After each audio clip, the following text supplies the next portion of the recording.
If money was no object, if you could wake up and do what you wanted to do, what would you do today? If it didn't matter what majors made the most money, if you didn't have to worry about the pile of bills sitting on your dorm room desk, if you didn't have to worry about the opinions of your friends and your parents, what would you be doing today? You see, if you don't have a passion for what you do, what's the purpose of waking up? If you wait on your alarm clocks to wake you up every day, what's the purpose? Would you get up?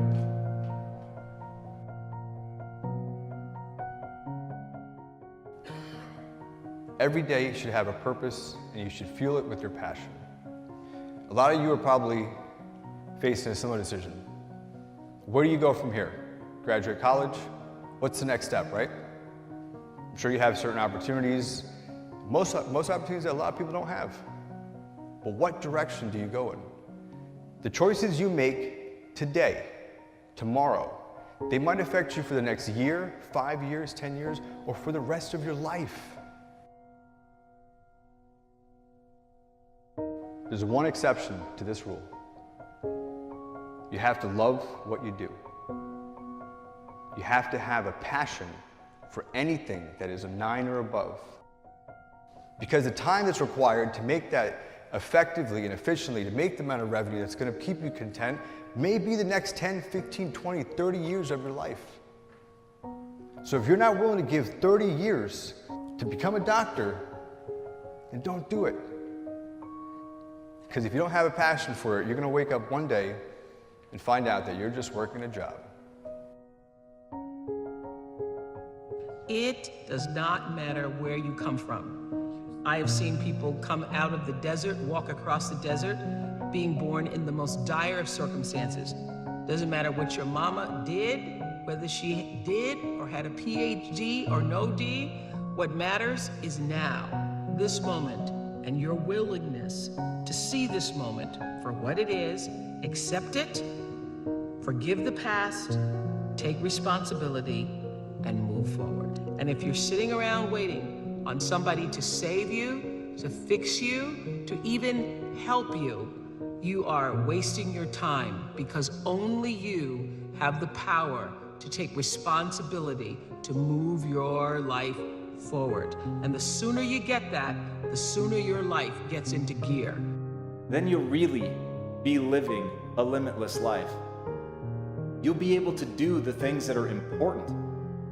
And as Elon Musk said, if something is important enough, you should try, even if the probable outcome is failure. And that's where most people stop. And this is the one that drives me crazy. And this is the thing about really trying to do something with your life. Yes, you might fail. Yes, you might embarrass yourself. You might end up doing a faceplant. You might end up wishing that you hadn't even started. But if it's important enough, even in that moment, you've got to get back up and ask yourself, honestly, where did I fail? What was the skill that I didn't have that was required of this task? And once you stop beating yourself up, once you stop turning inward with a judgment of I'm not good enough, and you start turning inward with the judgment of I don't have good enough skills yet, then you can do something, because you know it's only a matter of time, effort, and focus between who you are today and who you need to become to actually do that thing. So don't worry about whether or not you're going to fail, because the only promise that I can make you is that you will fail. And as long as the only promise that you're willing to make yourself is that you won't stop, ultimately you will get to the top of the mountain. In order to build a business, in order to be the best parent, the best spouse, to do all those things that you know you want to do with your life, with your work, with your dreams, you're going to have to do things that are difficult, uncertain, or scary. See, Nelson Mandela did it. He just did it not knowing if it were right. Mahatma Gandhi just did it not knowing if it were right. Mother Teresa just did it not looking for affirmation or confirmation. Is this right? Martin Luther King did it not even knowing if it would happen before his life ended. I mean, what are you waiting on? Are you willing to do it afraid? Are you willing to do it knowing that you got so much work to do to get it better, to get it more perfect, but are you willing to do it inside your imperfection? Do you realize that in your imperfection, you're perfect for the job? Without commitment, you'll never start, but more importantly, without consistency, you'll never finish. You're just kind of waiting.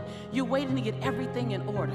You're waiting so that everything is in you, it's together. You're waiting to not be afraid. You're waiting to have the courage. You're waiting to have all the money. You're waiting to lose weight.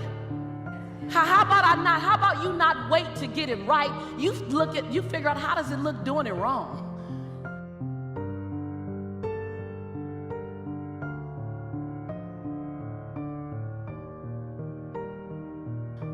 You got to be willing to do it afraid. See, you might be waiting for the fear to stop. Well, I'm afraid, what do? Do it anyway. I'm afraid I don't quite know if I should move. Move anyway. I don't know if I should leap. Leap afraid. And then gather your courage on the way down.